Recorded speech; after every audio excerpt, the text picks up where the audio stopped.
Hello, BookTube, and it's now week 21 of the Future History Project, and we're beginning another series of 6 books not by Isaac Asimov, but that were actually uh, done in, well, these were, the first one was done in 1987, so still when Isaac Asimov was alive, and he oversaw these. How much is, debatable. I'm not sure how much, but the first one of the series of Robot City is called Odyssey, and it's by Michael P. Kube-McDowell. It says here, author of Emprise. Excuse me. I've not read him before. I only know him as an author of these. Now, we've read the 6 volumes of Robots in Time, which weren't that great. I'm happy to say this one, at least, the first volume, is good. It was a fun read. It's basically, it's set. It's hard to say exactly what year. They don't give a year for this, but it seems like that Hans Fastloaf of Aurora is still alive, so it means somewhere about 100 and maybe 50 years, possibly up to 200 years after the Robots of Dawn novel, somewhere in there. And it looks like Earth is starting to have settlements and sending out colonies, as well as Aurora and other spacer worlds are sending out, are colonizing as well. Now, it starts out with a Lifepod that is, well, it sort of crashes on what we find out is an asteroid or a planetoid of some sort, and there's a young man on there. He has lost his memory. There is a AI, or a positronic companion, that sort of runs the pod, and it's a female personality. She is not sure who he is. He has no recollection of his name or anything, but he's wearing a suit that says Derek on it, D-E-R-E-C. And so he thinks that must be his name, even though it's ill-fitting. It's like too big for him, but he has no other memory of this. And while this was in the early moments of him waking up, something comes along, or some things come along that turn out to be robots, and he then loses consciousness. Well, actually, the AI sort of pumps in some gas to sort of calm him down, so he goes unconscious, and he wakes up in a bed in a complex of some sort. And there are robots around, and he finds that it's an underground. He's still on the asteroid, and it's an underground complex, and it seems to be they're mining, or doing something that looks like mining. He walks around. There's a different atmosphere. It's a nitrogen atmosphere, and then he goes to the sort of pit head, or no, I guess no, that's not right. That would be the top. But anyway, where they're excavating. But he sort of looks at it and goes, well, are they really excavating it, or are they just, it looks like they're sifting the asteroid, as if they're looking for something. The robots, for the most part, ignore him unless he's going to do something that sort of is dangerous, or trying to go somewhere where it's dangerous. He does not have access to the computer system because he's locked out. It needs a password.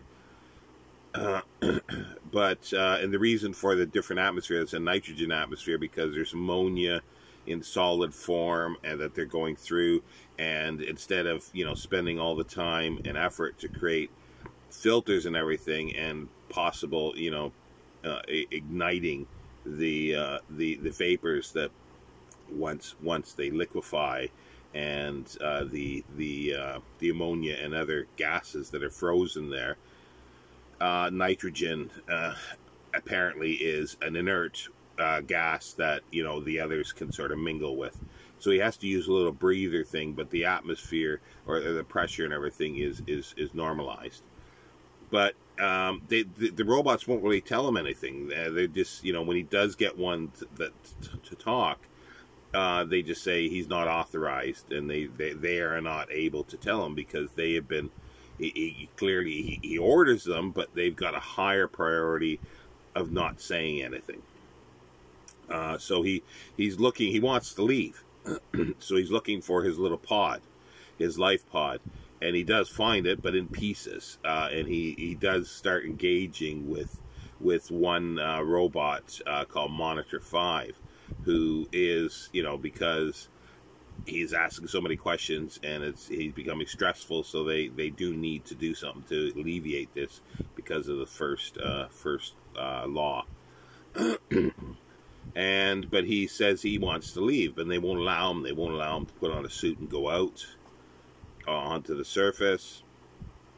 And then all of a sudden they start getting attacked by a ship. And it's a weird ship. Like, he finally sees it on the monitors, and it's like it's an amalgamation of other ships, all just sort of almost welded together. And he sort of thinks it doesn't look Earth-like or, you know, human-like. But you know, the complex is being bombarded, and the robots are concerned because their mandate was to blow up the place if anything like this happened, but they can't do it because he's in there. So it's the first law of conflict. And they can't allow him out because that's the first law, because it's too dangerous. So they're stuck, and a lot of them, you know, they're having conflicts with this. So he sort of tricks one to leave, and he puts on the suit, and he figures, okay, well, if he gets outside, he might be able to radio them, and say that he's there, or even so might be able to, if he can tweak this suit, which has like, you know, it allows you to do more things with because of the mechanics of it. And he figures that if he can tweak it a little bit, he can actually just, because there's almost zero gravity there, he can launch himself into the orbit of this thing, of this planetoid. So this ship comes over and starts, you know, firing lasers, and one of the robots does come out chasing him because it's the first law and protecting a human. And, you know, there's lasers going and blowing up the surface and everything, and the robot finds what they were looking for, and there's this little box of some sort, and he's sort of saying, I'll give it to you, Derek, and all this, you know. And then the next thing he knows, he wakes up again, but he's in another room. You know, he's actually on the alien ship. He doesn't know what's going on, and he realizes it is aliens, and he realizes that, you know, humans have not encountered aliens before, and he still doesn't have his memory through any of this. He doesn't have his memory. So there's several species, like he finds out because he's sort of interrogated, tortured by the captain, or he calls him the boss of the ship. And there's other aliens there as well, and there's one that's sort of a minder for him, like a little furry creature, and he finds out that it's a female creature, and they do speak a type of English, our human language, so he's able to communicate with them, and nothing at that point is really explained why, but anyway, he wants to know what this box is that he had. He says it's his. It's some artifact. He calls it, the captain calls it, the boss calls it a key. The other little creature calls it a jewel. He doesn't know what it is. But the captain wants the robots, and that's one of the things he was going there for, to capture robots. But he's blaming Derek for destroying the place and destroying all the robots, but they did pick up a lot of pieces of robots, and they got, you know, 2 that are semi complete, one without a head, one with a head but missing parts. So, and Derek, even though he's got amnesia, he remembers, like, he has the knowledge of robotics that he realizes. So he's told to fix a robot, you know, build a robot. So he ultimately does, you know, cobble together these pieces to create a robot of some sort. And, you know, but the robot's memory, like him, has been erased because it's been sort of, you know, deactivated. So he's starting from scratch, and he's trying to program it and telling it that, you know, you with certain keywords here, you'll follow the captain, but once you find out where we are, where we're going, because the captain realizes that he's going to go to a spacer world or a settler's world, and you know, get robots. You know, because he wants Derek to build more, and he's saying, well, I can't do that. There's not enough pieces here. You don't have the equipment. But, you know, you go to any spacer world, they'll trade for you, you know. So, but, so he wants the robot that he calls Alpha to sort of spy, and once he, you know, finds out where they're going, and if he can find out where the artifact is, then you know, to feign a certain malfunction, so he has to be called, you know, or they bring the robot back for him to fix, and then he can get the information. So he's called. He's taken to the to the robot, and he realizes that, yeah, he's probably got, you know, both those things in information. So he takes he uses another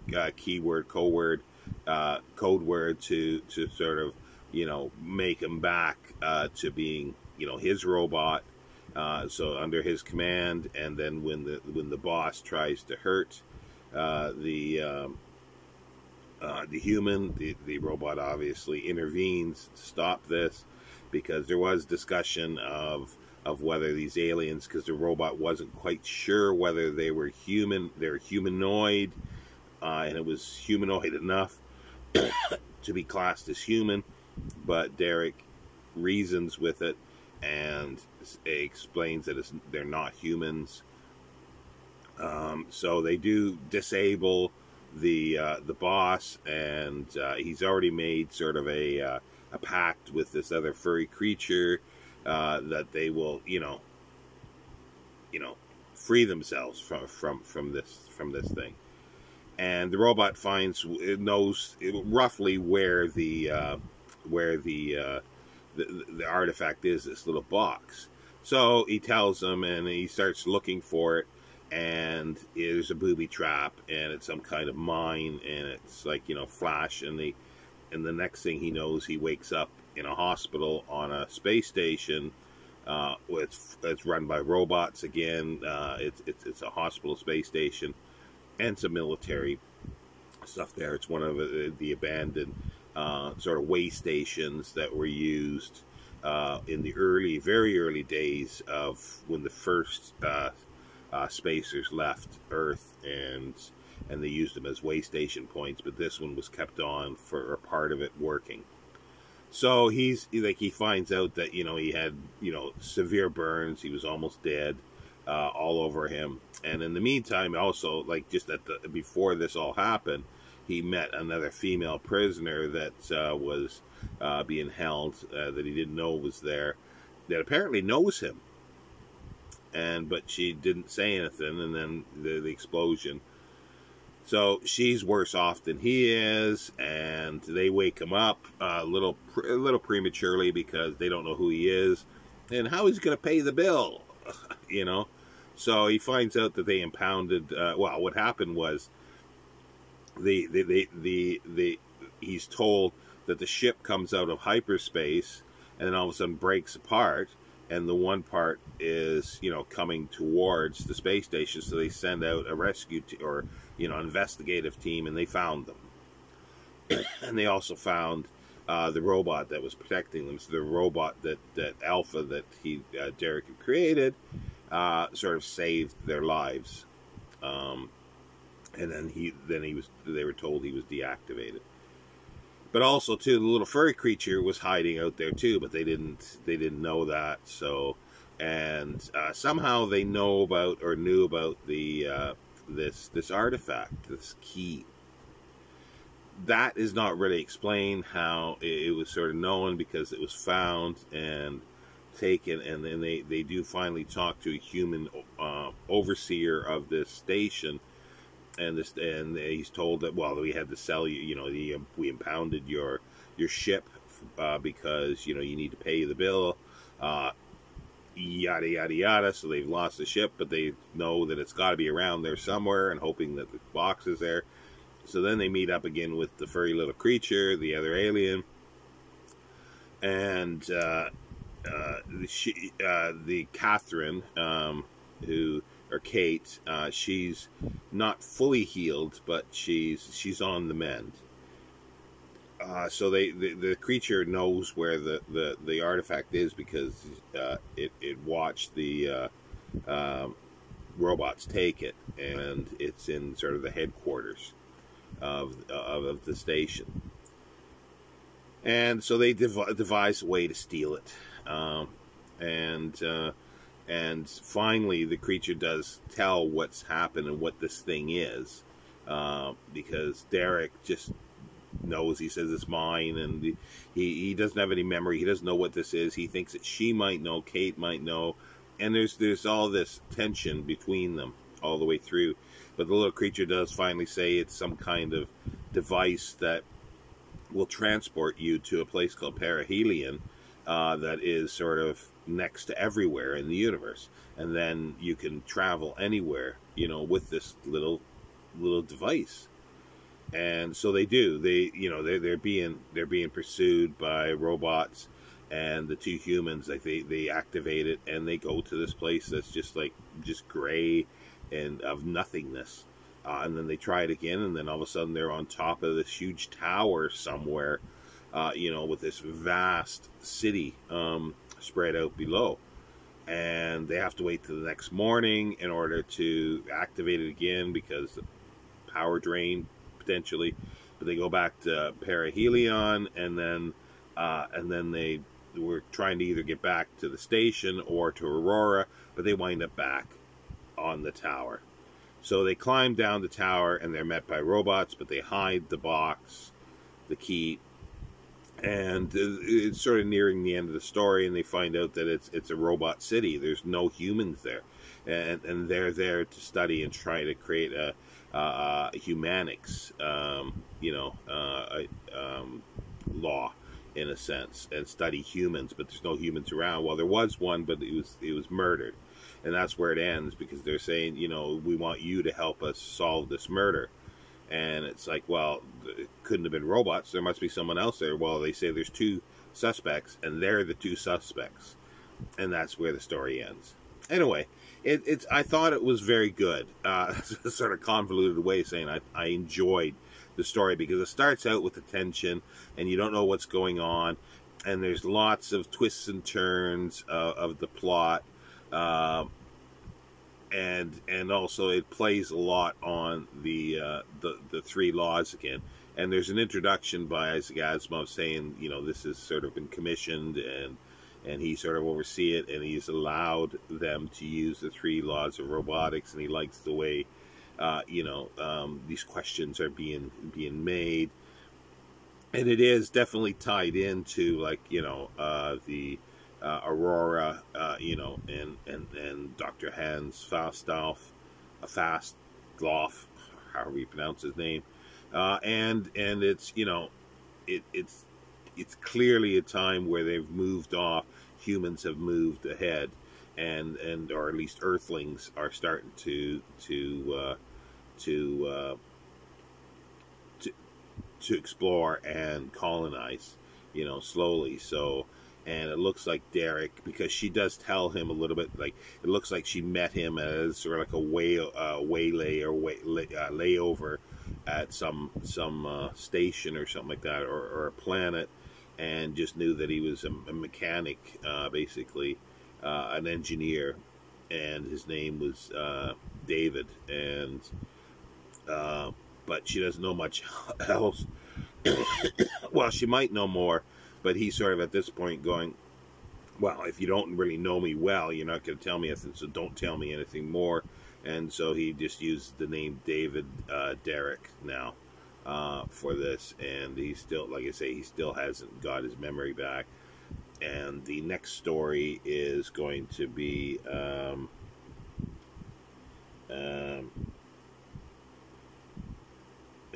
just trying to see here. It's called Suspicion. It's by Mike McQuay, or McQuay, I guess. I don't have a actually cover here for that, but yeah. So I've started reading that now, and I'll deal with that later in the week. And it's carrying on basically where the first novel ended, but a different author. There is a different tone to it, but I am happy to say that it's much more enjoyable than the Robots in Time. Like there are, there's little plot things that are maybe not the best, but you don't expect anything perfect. And even like the Isaac Asimov stuff, there's issues with everyone to a certain extent, but they're enjoyable. And that's the one thing that I found with this, is because there was a lot of suspense and trying to find out what's going on and what is this artifact, where did it come from, and why. Well, they sort of realized that it was preset, like they don't know how to use it. It first takes you to the perihelion location and then somewhere else. And it by the looks of it was that all of a sudden the robot that gave it to him, that found it, pre-programmed it somehow to make sure it went to the robot city to save him. Because they just sort of the robots were in the conundrum of, if he stays, he'll die. If he leaves, he'll die. They can't do anything. They can't really help him to do this kind of thing. But also, too, there's the mystery, because they found out that this thing was purposely hidden on this asteroid or this planetoid, and the planetoid was built up around it in order to hide it. Why? Who built this, and and where are these aliens? Because these aliens are like, it looks like they're from one system, one solar system, and there's like at least 4 different aliens, and the one that was the boss is, they're so arrogant, they think they're more superior than everyone, even including humans, and it looks like they had encountered some humans, learned some language, or he did. But he was able to build sort of hyperspace. So this is in the data bank, because there's a little information section at the end of the book, which this information wasn't in the story. But the boss was the one that created hyperdrive to a certain extent, and found out about the myths of this key. But nobody else seems to know anything about it. Presumably, possibly the robots do, and maybe we'll find out more about this. But that is the sort of, it's a mystery. Again, it's a mystery of many levels. Like the second volume obviously is going to be a murder mystery, trying to find out who murdered this other human that's there. There's the mystery of Derek's memory. There's the mystery of the the key, this box. There's a mystery of the relationship between Derek and Kate. There's a mystery of her, like who she is, like her background. It seems that she was a prominent Auroran, but for some reason, like she'd authorized payment for her care there, but they told her that her bank accounts were emptied, that they were gone, like her family took the money away. And so there's a mystery there, there's a bunch of mysteries. So I'm looking forward to these now. I was slightly dreading and going, oh, this is going to be, a slog through another 6, well, actually 12, because there's 2 other series. So hopefully this one will continue on as being good and interesting. Definitely the first volume was worthwhile. So we'll see you next time, Book 2.